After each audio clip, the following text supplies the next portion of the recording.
Guys, I didn't want to do this. I didn't want to speak on this. I didn't want to become entangled in the drama, okay? But this situation done brought me out of hiding. I just gotta speak. Let me just say, disclaimer, I'm Team August, okay? I mean, it just is what it is. Let me break it down. Number one, I don't understand how he's labeled messy when what he's telling is a part of his story. Like, he not telling business that he not a part of. This is a relationship that he was in, that played a big part in his life, that people keep asking him about. And mind you, he been quiet about it for a long time. Because I've seen previous interviews where people have asked him about it. And he's kept it cute, like, you know, that's my friend or whatever, she really helped me, yada yada. But it's like, it's to the point now where it's like, okay, y'all gonna keep asking me about it. I'm gonna tell y'all the truth. I'm gonna tell you what it is. Because it's over now, like, it's done with. But I'm not gonna keep lying. And I understand that. Because, you know, when I first heard the story, I rolled the wave and I was like, dang, that is kind of, you know, shady for him to put their business out or whatever. Like, I'm sure they had an agreement. But after watching the interview, number one, the interview was like 50 minutes long. He talked about Jada for like 2 of those minutes. And he was asked, like, he didn't just bring it up. He didn't hold a press conference to reveal this news, you know what I'm saying? Like, she asked him, so he told the truth. And I don't blame him. And another thing is, like, you know, people love to talk about toxic masculinity and how it's okay for men to express their feelings and they shouldn't feel ashamed.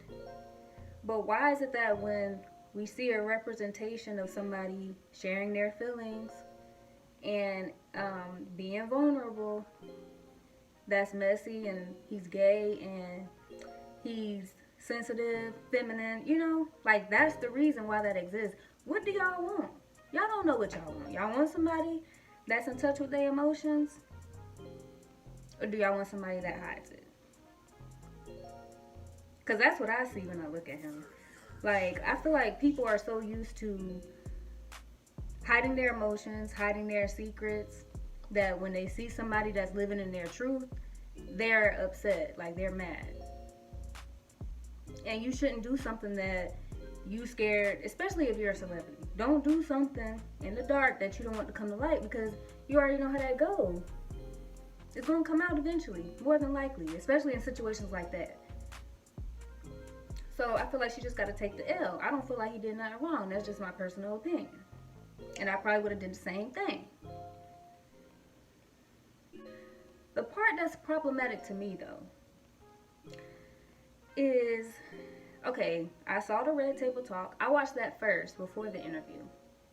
And when she started off explaining her relationship, number one, let's address the fact that she didn't bring herself to the Red Table Talk. Will brought her to the Red Table Talk, okay? You could tell by the tone of his voice, he was like, look, they out here in these streets talking and you need to clear it up because you got me looking bad. So you need to speak on it. She didn't want to share it. I ain't buying it. So that's number one.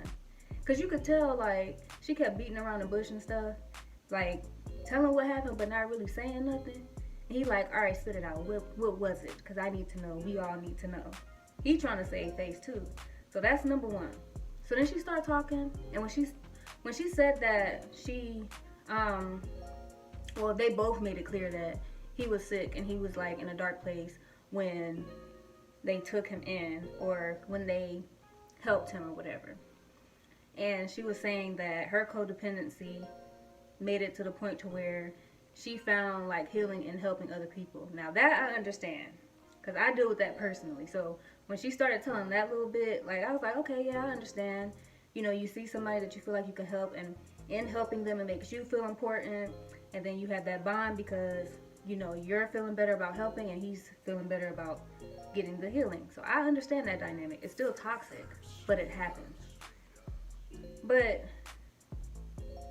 the fact that she wouldn't call it what it was, and she kept harping on the fact that it was just, no, I was just trying to help him and we got in an entanglement. No, you were trying to help him. But let's not act like it's one-sided. Let's not act like you wasn't getting nothing out of it too. That's my issue. Because the way August explains it, it was an actual relationship. And I think that's where he's coming from. It's like, not the fact that he went back to her. I mean, not the fact that she went back to Will. But, because he seems to be over that. It's just the fact that you're gonna try to downplay what we had. When you know it was more than that. You know it was more than just a pity relationship like you're trying to make it seem. Because even when he asked her, like, why she did it, she was saying that she wanted to feel good. So clearly that lets you know that you was getting something out of it. He was making you feel good. Like Halle Berry and Monsters Ball, okay? So let's not try to creep past that. So that's my thing. And then it's like I hear a lot of people saying, well, why would she go from Will to August, and Will has all these accolades, he's done this, this, and this. I don't even know what August sings or when the last time he had an album. What does that have to do with what kind of man he is? Because if Will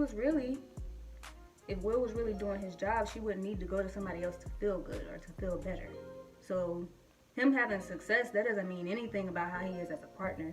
And just because August is not as well known doesn't mean that he's less of a man, you know? So that's number one. Like, y'all need to stop measuring somebody's value based off of their status, because that don't mean nothing. Number two, the age gap. I understand there's an age gap, but you got to understand there's a lot of adult children walking around here, and age don't mean nothing either. You could be 55 years old, you still carrying on to them childhood wounds, and she clearly is.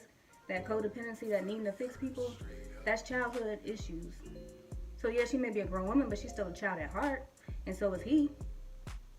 So, that doesn't mean anything either. Mentally, they were on the same level.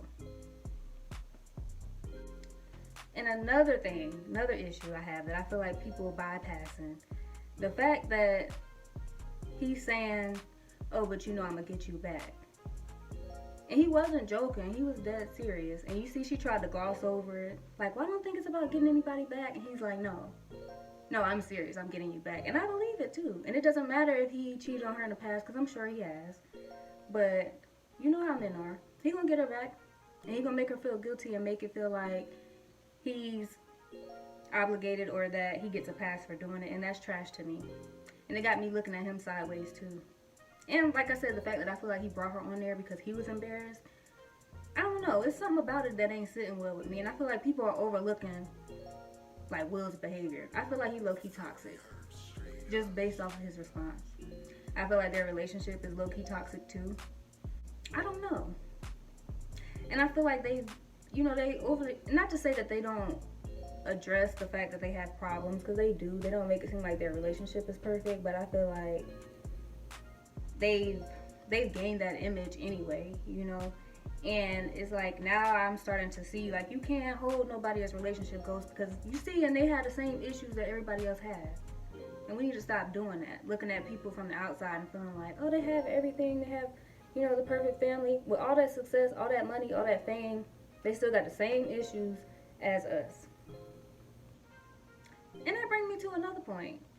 People talk about August knew what it was before he got involved, or he should have known better, he needed to just take his L. How many times have we done stuff that we know we weren't supposed to do, being hard-headed, especially when feelings are involved? You learn from experience. I'm sure he won't go do it again, because now he got his feelings hurt, but he's not wrong for doing it. I mean, that's what we all do. I know it's a lot of y'all that done been the side chick before, knowing about that man or the girl, and him saying he gonna leave her, so let's not act.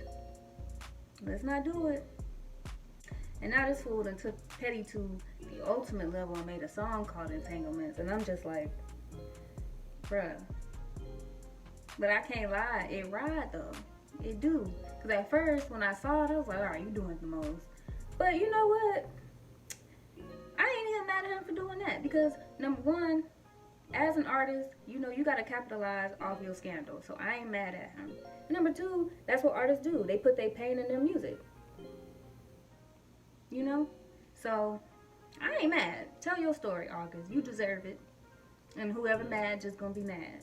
You know what I'm saying? Like, it is what it is. I don't think he petty. I don't think he messy. I don't think he's overly emotional. I feel like he's a man that's in touch with his feelings and he want to share his story. And that's okay. And we need to get over it. And we need to get over the fact that Will and Jada ain't perfect. And they got secrets.